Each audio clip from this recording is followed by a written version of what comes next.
Hello and welcome back to another class session with Professor Babel. As we look into the ancient studies today, we want to first consider, we want to look at the Ten Commandments. The Ten Commandments. So this is very important. We'll try to make this as brief as possible. I just want to whet your interest in this, the Ten Commandments, how important it is. And we want to keep in mind that the Ten Commandments are principles that we should live by today that are found in throughout history, throughout the ages, and throughout various religions. So let's dig into the Ten Commandments right now. So the Ten Commandments are often known as the Decalogue, the Decalogue. So let's explain why this is important. In the Koine Greek, the Decalogue is known as the Decalogos. Now, the Deca in the Greek is where we get the number 10. That's our number 10.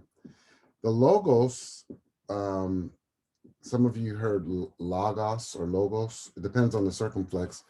The Logos is where we get the word, the Logos. You've heard that in Greek.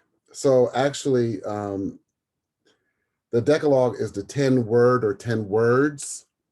And those can not only translate as word or words, it can, the Decalogue, the 10 words can also go as 10 sayings, 10 meanings. Remember the Bible, the original King James Version Bible that many of us use, or Bibles in general, the Old Testament was primarily written in Hebrew with some small portions of Aramaic, like 76% Hebrew, maybe like 1% Aramaic in Old Testament, and New Testament primarily Koine Greek.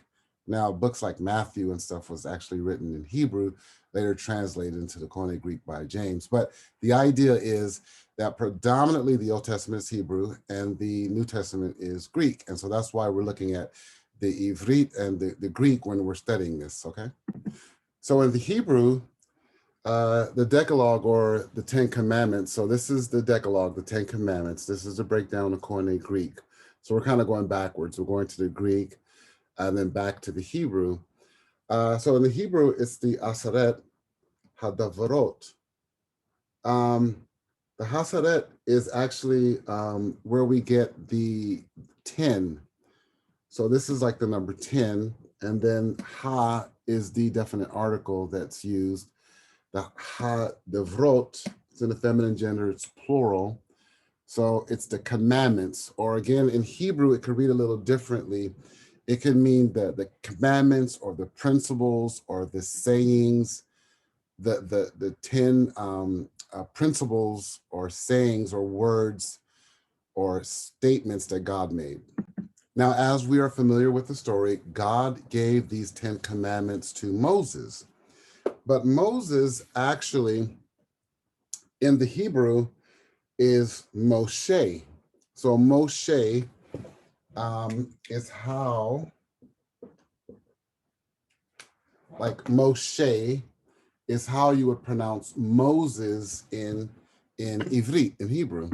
Ironically enough, the name Moses or Moshe means to pull out of. The general idea was that he was, as a baby, he was put in a bassinet and floated down to the Pharaoh. He was pulled out of the basket, out of the water. So that's Moshe, to be pulled out of. And interestingly enough, this same Moshe led the children of Israel out of Egypt. So when you're naming your kids, you ought to think about what kind of names you're giving them, because it seems like biblically, if you look at different cultures, like Indian cultures and different cultures, sometimes they even wait till the baby's born to kind of tell what the baby is. But just be careful what you're naming your baby, because it seems like there's significance in the name. So in Hebrew, there's actually 613 mitzvah or mitzvah. There's 613 commandments. So the 10 commandments are actually a summary of the main bulk of the commandments or saying or words that God gave Moshe. But the exposition of them or the details of them can be broken up into 613 separate commandments. If you look at uh, Exodus chapter 20 or Deuteronomy chapter 5, you will see that the 10 commandments are listed in both of those passages of scripture. However, if you look real closely, you will see that the way the commandments are written can be interpreted different. That's why the Torah or the Hebrew Bible lists the commandments different than the Catholic Bible, which lists them different than the Protestant Bible. So although the idea or the summary or the recap of the 10 commandments are consistent, you see the arrangements different depending on the Bible that you look at as to how, because of how it's worded. Did you also know during the time of Moses, when the law was given, all the laws were not moral laws. Now, there are three different types of laws. There are moral law, there was the ceremonial laws, and then there were the civil laws. This, excuse me, wow. The civil laws has to deal with the day-to-day living, how one lives their life day to day. That's the civil law. And then you have the ceremonial laws that have to deal with how they worship, the sacrificing, temple. And then you have the moral laws that are binding. Like, let's look at some of the moral laws in the Bible. So if we look at the Hebrew, we'll look at the Protestant since we're more familiar with that. The first of the commandments, you shall have no other gods before me. Be careful because we tend to worship things before God. Now, just having no other gods before me, oh, I ain't got no other God. No, check your spouse, check your girlfriend, your boyfriend, your car, your job. What interest is above God in your life? That can be a God that should not be before God.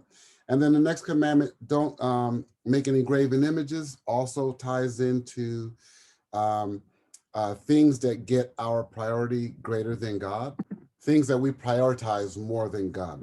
You got to watch these. Now, the arrangements are different depending on what version you're looking at. But for us, the third commandment is not to take the name of the Lord in vain. So in other words, don't use God's name as an expletive. So whatever, like don't even throw God out there like that. Don't even say God, even though God could be different gods or whatever. Don't even use the Lord's name like that as an expletive. Now, remember Shabbat and keep it holy. This is where many argue that Shabbat was a part of the ceremonial laws and it wasn't a moral law. That's why Jesus was able, that's why the New Testament can go to church on Sunday and not Saturday, because there's an argument that the Shabbat was a combination of the ceremonial law mixed in with the moral laws, that the 10 commandments were a mixture of moral and ceremonial laws. Worshiping God, moral. Graven image, moral. Not using the Lord's name in vain, moral. Shabbat or Sabbath is controversial. Many argue that it's ceremonial. That's why it could be changed. The moral trumps the ceremonial. That's why David could eat the showbread on Shabbat. That's why Jesus can heal the man on Shabbat, because the moral law can override the ceremonial. Number 5, honor your mother and your father. It don't mean you have to like them. It don't mean you have to support them in that way, but you ought to respect them and you ought to honor them. That's Bible. Now, the aspect of, and you shall live long in your land, I mean, that's where we have to look at it contextually. Is he talking about going back to the land of Israel when he says honor mother and father? No. The concept or the principle is respect your parents. You don't have to like them. You don't have to support the alcoholism and whatever other vices that are binding them. You don't have to listen to them if they give bad advice, but you ought to respect them and you ought to have some basic core compassion for your parents. Number 6, thou shalt not kill. Bad translation. It's actually thou shalt not murder.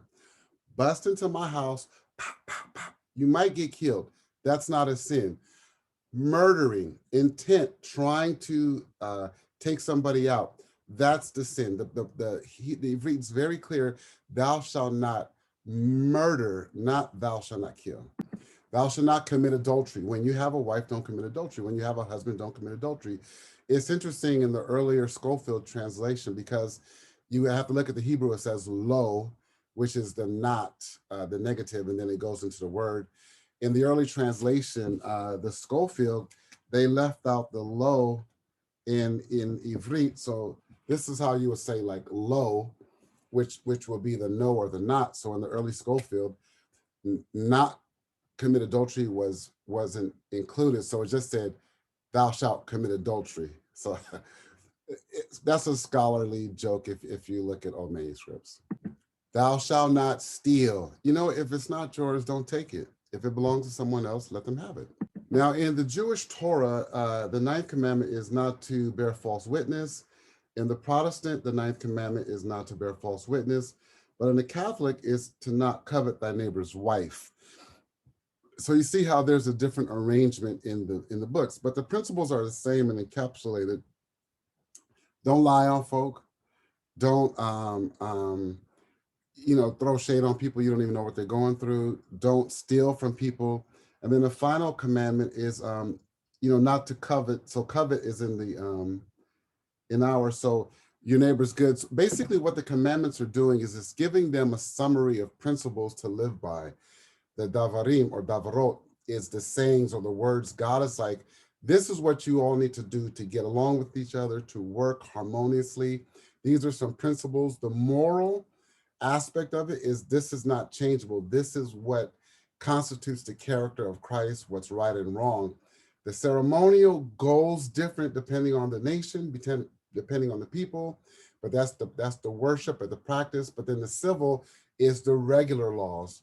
So now if we have to be careful, the crossing of the laws, I think I did another video going deeper into laws.